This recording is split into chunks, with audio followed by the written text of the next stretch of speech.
Il y a des classiques qui fascinent dès leurs premières minutes. Ces classiques se font parfois découvrir un peu tard, mais aussi rapidement par le biais des autres, dans le sens où l'on en entend forcément parler, où l'on connaît forcément l'histoire qui entoure ces grands moments du 7e art, mais où parfois, comme on a pu l'évoquer sur Citizen Kane, on a l'impression de les connaître par cœur sans les avoir vus, simplement parce que tout le monde nous répète qu'ils sont des classiques. Ces morceaux, souvent passionnants et géniaux de cinéma, sont également paradoxalement ceux qui nous attirent le moins, ou si ce n'est pas ceux-là, ceux que l'on ne semble pas avoir besoin de voir pour comprendre leur impact, mais heureusement la curiosité finit toujours par l'emporter, et on finit la plupart du temps par se résigner à le voir, pour finalement se faire son propre avis, savoir si pour nous également il se doit d'avoir l'image que l'on a choisi de lui donner au fil du temps, pour possiblement être surpris, et parfois pour tomber amoureux d'une œuvre de cinéma. Et le classique ici présent,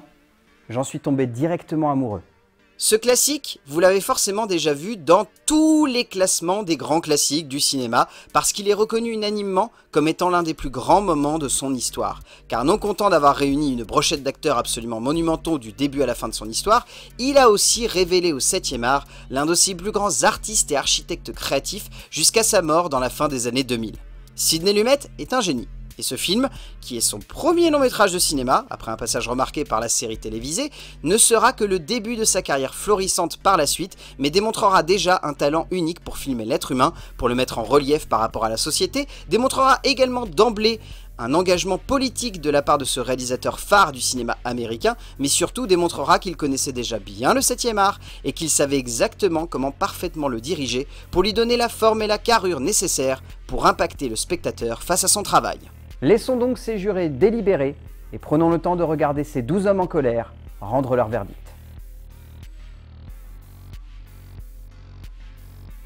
Si le film fonctionne dans un premier temps, c'est par le biais de son écriture. Il est souvent complexe aujourd'hui de se dire que l'auteur d'un roman ou d'une œuvre artistique peut avoir un recul assez fort pour donner une perspective cinématographique à un récit qu'il a conçu pour un autre médium. Mais Reginald Rose a su totalement capter l'essence filmique de son récit, pour lui donner une perspective tendue et à fleur de peau tout du long de cette immense réflexion judiciaire. Bien plus encore que de parvenir à rendre le genre du huis clos attrayant et de lui donner toute sa sève dramatique sans en enlever l'essence pure, bien plus encore que de réussir à emmener son groupe de personnages loin sans jamais en faire trop avec leur caractère, bien plus encore que de parvenir à dresser un portrait américain novateur et engagé, précurseur d'une mentalité qui semblait lointaine en 57, Rose donne lieu à une œuvre folle, à un scénario intense, à une magnifique et logique réflexion sur la société américaine, bref, à un portrait moderne et intense d'un pays dans lequel il croit, non seulement à la remise en question, mais également à sa justice. Un scénario qui se voulait précurseur, surtout quand on voit les États-Unis aujourd'hui. Sidney Lumet est un génie, et ici il le démontre clairement dès les premières minutes du film. Si le film est fort, ce n'est pas uniquement par la peinture d'un lieu clos dans lequel un groupe d'hommes cherche à rendre une justice par les mots en cherchant à comprendre un acte. C'est aussi parce que l'auteur aux commandes, le cinéaste derrière la caméra, a cherché à donner une intensité, un réalisme, une crédibilité à ce débat par des gestes de caméra et par une logique de l'espace qui fascine encore aujourd'hui. Sidney Lumet est en cela un génie qui appose dès son premier long métrage de cinéma une véritable vision singulière de ce qu'une œuvre doit faire sur un spectateur, le marquer de manière profonde, sincère, intense et juste. Cette scénographie est tout cela et bien plus encore. Il s'agit d'un grand moment de cinéma cherchant à interroger l'œil du spectateur sur le véritable cheminement que l'on peut avoir face à un écran de cinéma, en ne posant pas simplement un œil sur des personnages, mais en jugeant également leur regard qu'ils portent sur un potentiel coupable et sur une Amérique par la même. Et c'est cela qui rend l'œuvre aussi imposante que finalement très simple. C'est cela qui fait la force et l'œil percutant d'un cinéaste visionnaire dès ses débuts. Parce que l'auteur aux commandes de ce film était clairement en avance sur son temps. L'œil de Lumet est unique en son genre. C'est un cinéaste qui a toujours cherché non pas à dominer chaque partie de la conception et de la création d'un film, mais qui a toujours fait en sorte de pleinement et magnifiquement cerner comment faire un film de A à Z. En ce sens, ce premier long métrage est la parfaite mise en perspective de cela et démontre aussi de la part du metteur en scène américain un besoin de vouloir jouer avec toutes les possibilités que lui offre le 7e art, de pouvoir en dominer chaque aspect, de pouvoir emmener les acteurs, les techniciens, les auteurs et les scripts devant ou derrière la caméra dans la meilleure direction créative possible pour faire en sorte que le film qui en découle ne soit pas seulement son long métrage, mais leur long métrage. Dans une époque où le maccarthyisme faisait son ouvrage et enfermait la pensée créative des studios dans une logique de production, voir un cinéaste qui allait devenir aussi important pour le 7e art concevoir cette production comme une véritable création commune avait quelque chose d'un peu révolutionnaire en son genre et démontrait déjà, dans une époque pourtant claire du cinéma, un besoin de changement. Un film précurseur, collectif et passionnant en cela.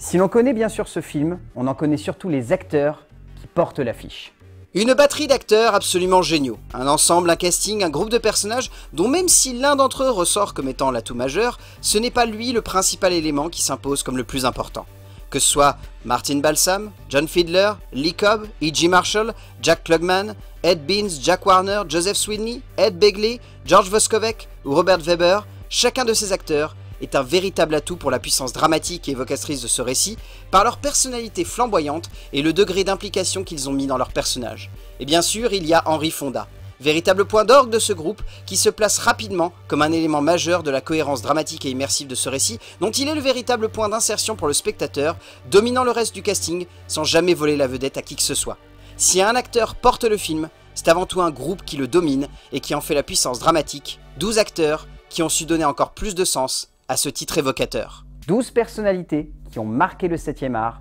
par leur présence à l'écran. Comme je l'évoquais au début, je fais partie de ces nombreuses personnes qui ont choisi de découvrir ce film tard parce que j'en avais beaucoup trop entendu parler. Mais il est indéniable qu'en l'ayant découvert ainsi, j'ai pu parfaitement saisir l'enjeu et la puissance qui se dégagent de cette œuvre. Sidney Lumet s'est rapidement imposé pour moi comme un incontournable du cinéma sans même avoir eu besoin de voir 12 hommes en colère. J'en étais déjà persuadé, mais le fait de découvrir ainsi son talent et la puissance de son œuvre dans son premier long métrage, après l'avoir découvert par le prisme du reste de sa filmographie, m'a rappelé que les plus grands savent déjà ce qu'ils veulent faire du cinéma dès la première image de leur premier métrage. Si l'on peut considérer à très juste titre que ce premier film est grandiose et parfait, il est évident qu'il devrait surtout vous inciter à vous plonger dans le travail titanesque d'un auteur dont il ne s'agit pas du seul chef-d'œuvre, mais où il est évident que dès le premier geste de cinéma, celui-ci savait très exactement quoi faire, comment le faire et surtout avait déjà compris comment mettre le monde de la production audiovisuelle à ses pieds. C'est en cela que c'est un grand premier film que l'on peut indéniablement appeler un classique.